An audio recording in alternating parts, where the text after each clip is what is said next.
Oyez, cette vidéo est un re-upload un petit peu modifié d'une vidéo sortie en juin 2019, époque à laquelle je ne faisais pas vraiment attention aux droits d'auteur, ce qui a valu à la vidéo d'être bloquée partout sauf au Canada.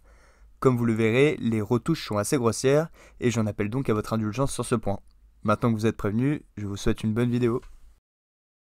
Il y a parfois des films qui vont vous toucher vous, particulièrement, souvent car vous y retrouvez des thèmes personnels ou que vous y voyez un sens caché. Il arrive que ce soit le réalisateur qui ait volontairement voulu donner plusieurs couches de lecture à son œuvre, tout comme c'est parfois vous qui vous êtes approprié sa création à travers le filtre de vos goûts, expériences ou préoccupations du moment. Je précise du moment car la période à laquelle vous voyez un film est bien entendu déterminante sur la perception future que vous en aurez. Et je suis sûr que vous aussi avez ces petites capsules temporelles que vous n'osez retoucher par peur de les abîmer. Personnellement, la plupart de ces films se trouvent dans ma période lycée, soit 2013-2015 environ. Période à laquelle j'ai vraiment commencé à m'intéresser au cinéma. Logiquement, c'est en toute non-objectivité que je les revois, le plus souvent pour les apprécier encore plus. Aujourd'hui, à la manière du sympathique quoique un peu poussif documentaire Room 237 de Rodney Asher, dans lequel ce dernier s'amuse à explorer de potentiels sous-textes au film Shining, inspectons en profondeur les différentes couches de l'un de mes films préférés.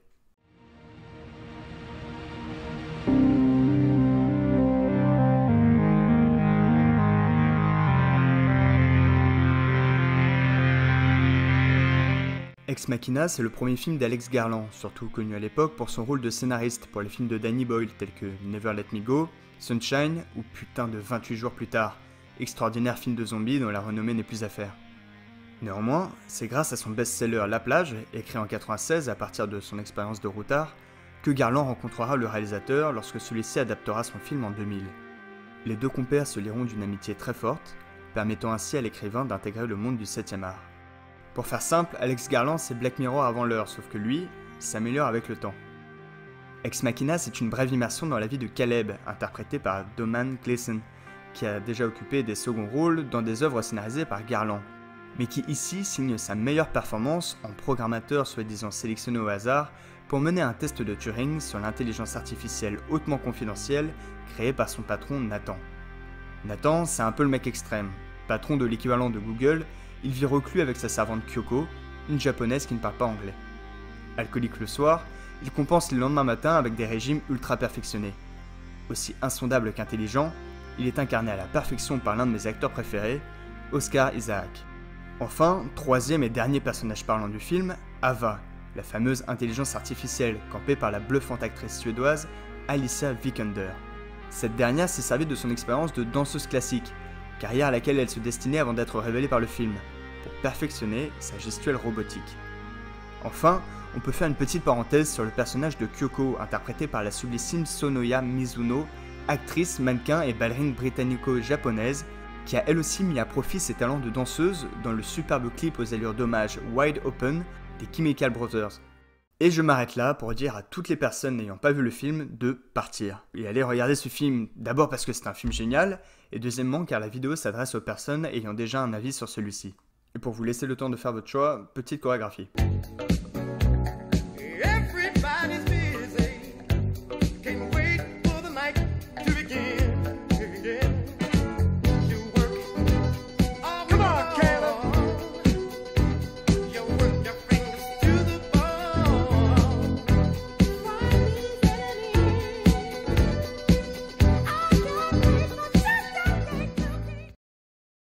Même si cette vidéo va principalement traiter du fond, il est impossible de ne rien dire sur l'esthétique de ce film qui a, entre autres, remporté l'Oscar des meilleurs effets visuels. Personnellement, c'est vraiment le travail de photographie ainsi que les décors qui me laissent le meilleur souvenir. Le film a principalement été tourné dans un hôtel en Norvège et il y a tout un travail de symétrie anxiogène et de longue profondeur très efficace. Le film est sublime, épuré, moderne et très légèrement inquiétant. Cela contribue énormément à l'ambiance générale. Enfin, on pourra s'attarder très rapidement sur la BO et l'habillage sonore, notamment ça.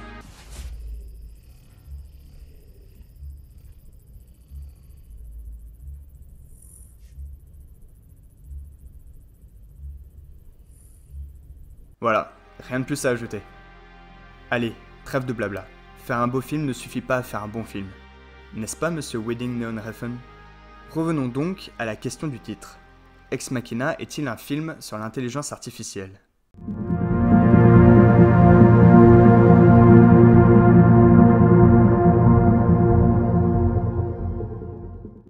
A priori, il semble évident que oui. D'abord grâce à la réappropriation qui est faite du test de Turing. Mais d'abord, petit rafraîchissement de mémoire. Yeah, I know what the Turing test is. It's when a human interacts with a computer.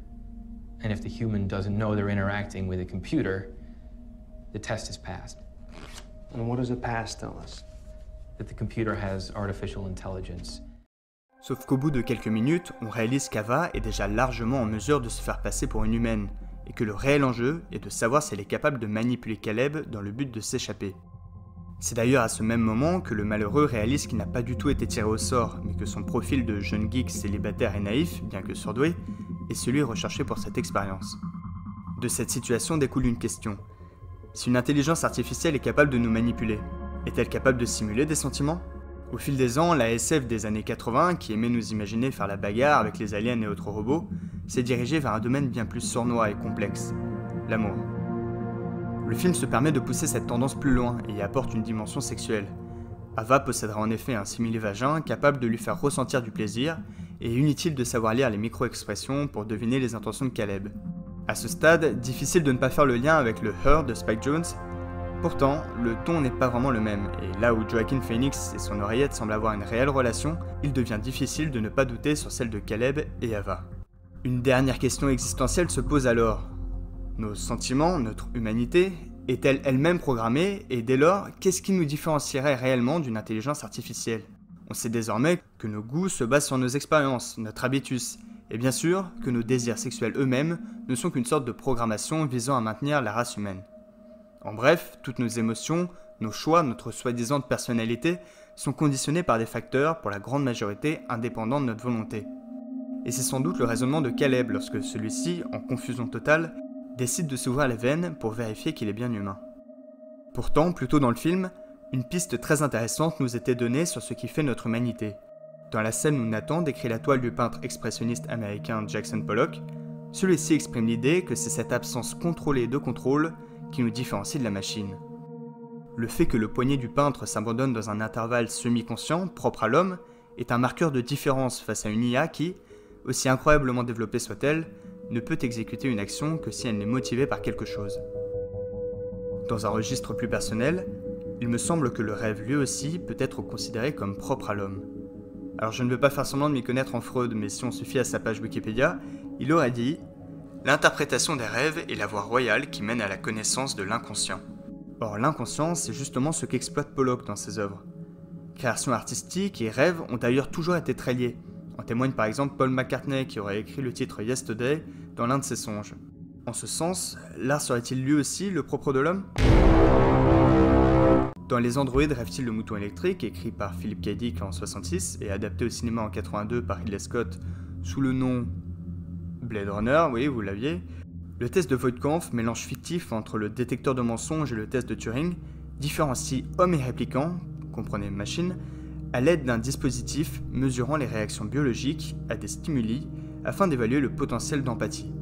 Mais si Ava parvient à simuler des émotions, cela veut sûrement dire qu'elle serait capable de tromper le test, non ? Bref, c'est un vaste sujet. Revenons-en plutôt au film. S'il ne fait aucun doute que l'intelligence artificielle est un des sujets principaux, creusons un peu plus les interprétations possibles.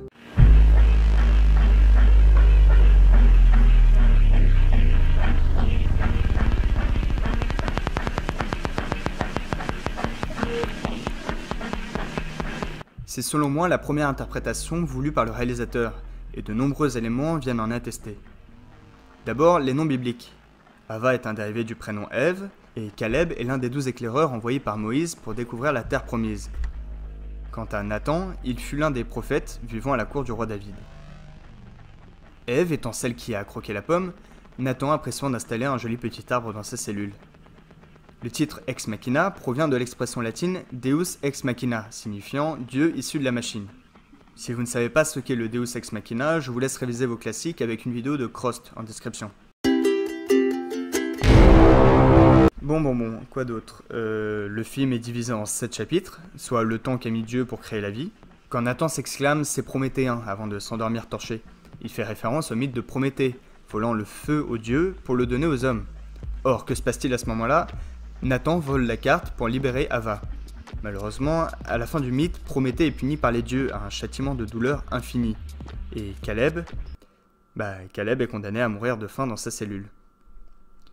Bon, une petite dernière pour la route. Because if that test is passed, you are dead center of the greatest scientific event in the history of man.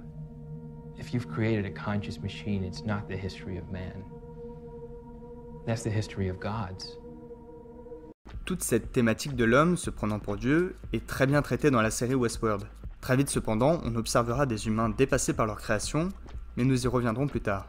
Néanmoins, comment ne pas voir le miroir qui nous est tendu, alors que le 21e siècle sera celui où l'homme repoussera les limites de la biologie et de la robotique. Ce besoin de domination ne date cependant pas du 21e siècle, ce qui nous amène à une interprétation entre guillemets complémentaire.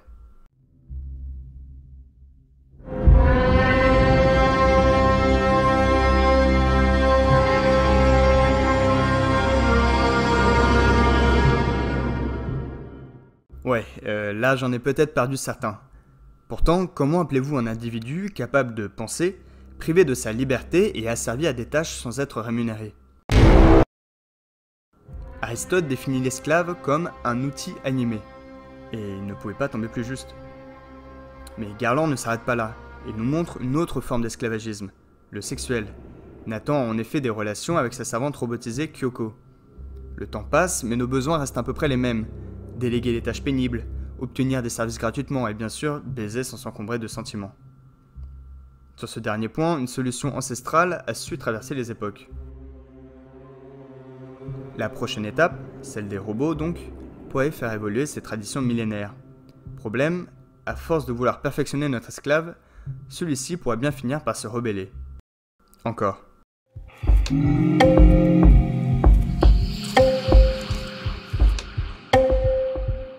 C'est en revoyant le dernier film de Garland avec mes colocs, Annihilation, que je me suis étonné de voir un casting principal presque exclusivement féminin. Et pourtant, les intentions féministes du réalisateur étaient déjà présentes dans son premier film. Dans une analyse d'Annabelle Gasquez, celle-ci citait Simone de Beauvoir dans le livre Deuxième sexe. Dans La femme parée, comprenez son persona, l'image qu'elle donne à la société, la nature est présente mais captive, modelée par une volonté humaine selon le désir de l'homme. Si Alex Garland n'est peut-être pas un lecteur assidu de l'autrice française, la référence au sujet de la femme parée prend un sens particulier lorsque Ava fait peau neuve, en remplaçant l'enveloppe abîmée de son créateur avec des morceaux de ses précédentes versions. Précédentes versions telles que Kyoko qui, réduite au rôle d'esclave sexuelle et de boniche, viennent donc renforcer cette émancipation. Ava a réussi le test, elle a manipulé Caleb. On peut d'ailleurs voir très précisément à quel moment grâce à une mise en scène aux petits oignons.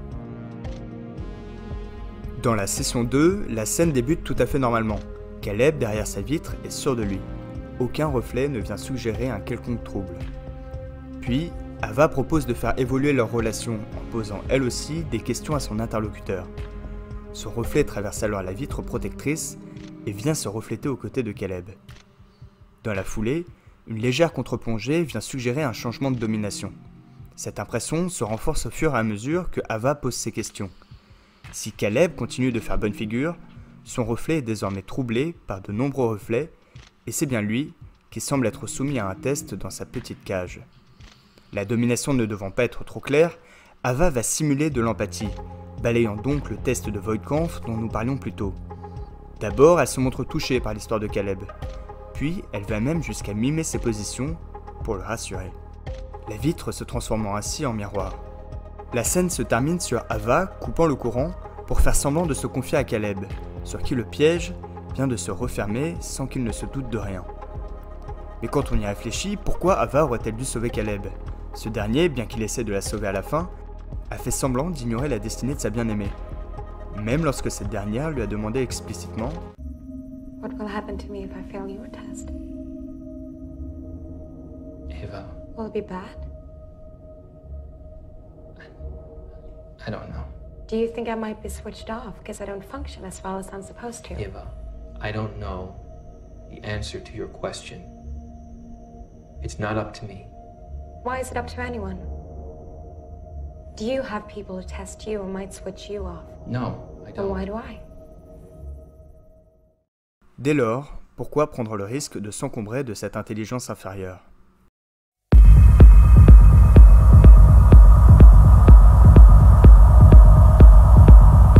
Terminons donc sur une note positive. J'évoquais tout à l'heure les similitudes entre Ex Machina et la série Westworld. En réalité, les deux œuvres s'inspirent d'un même personnage, le monstre de Frankenstein. Créature artificielle aux capacités surhumaines, celle-ci ne trouve pas sa place parmi les hommes et finit par tuer avant de mettre fin à ses jours. Sauf qu'aujourd'hui, nous sommes en 2019 et en 2019, Frankenstein a accès à toutes vos données et c'est d'ailleurs vous qui lui avez sciemment donné. Ce qui peut paraître étrange puisque personne ne projette la vraie image de soi sur internet. Cela voudrait-il dire qu'Ava aurait une image biaisée de nous ? Probablement sait-elle faire la différence. Quoi qu'il en soit, elle a vite dû voir notre désert d'attention et a tôt fait de prêter une oreille faussement empathique au programmateur naïf. Le danger est donc bien plus grand qu'avec le monstre de Frankenstein, et Nathan semble en avoir conscience puisqu'il cite le père de la bombe atomique, Robert Oppenheimer. I am become death, the destroyer of worlds. There you go again, Mr. Quotable. There you go again. It's not my quote. It's what Oppenheimer said after he made the atomic bomb. Yeah, I know what it is, dude. La fin ouverte, faisant apparaître l'ombre de Ava en pleine ville, vous laisse le choix de ses intentions. Personnellement, je doute qu'elle se contentera de regarder les passants à une intersection piétonne. Et il semblerait que son créateur soit un peu du même avis. One day the AIs are going to look back on us the same way we look at fossil skeletons in the plains of Africa. An upright ape living in dust with crude language and tools, all set for extinction.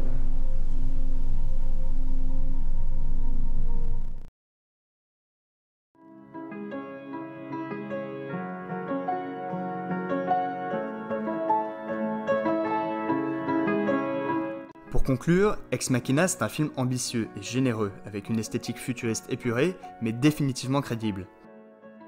Le film nous questionne sur nous, nos sentiments, nos responsabilités et notre futur. Comme dit précédemment, j'ai vu ce film assez jeune. Or, il semblerait que quelques-uns lui reprochent une certaine naïveté, ainsi qu'une remise au goût du jour de thèmes déjà maintes fois traités. Donc peut-être que mon manque d'expérience a joué favorablement dans mon appréciation du film. Mais j'en suis maintenant à mon 4e visionnage et je continue de découvrir de nouvelles grilles de lecture, de nouvelles références, bref de nouvelles idées. C'est un film qui me fait réfléchir, voire rêver, et le fait d'en avoir une appréciation personnelle me fait l'aimer encore plus. Et j'espère que vous aussi vous avez vos petites pépites, car ce sont elles qui vous font aimer le cinéma. Just the ground on which we stand is the dark.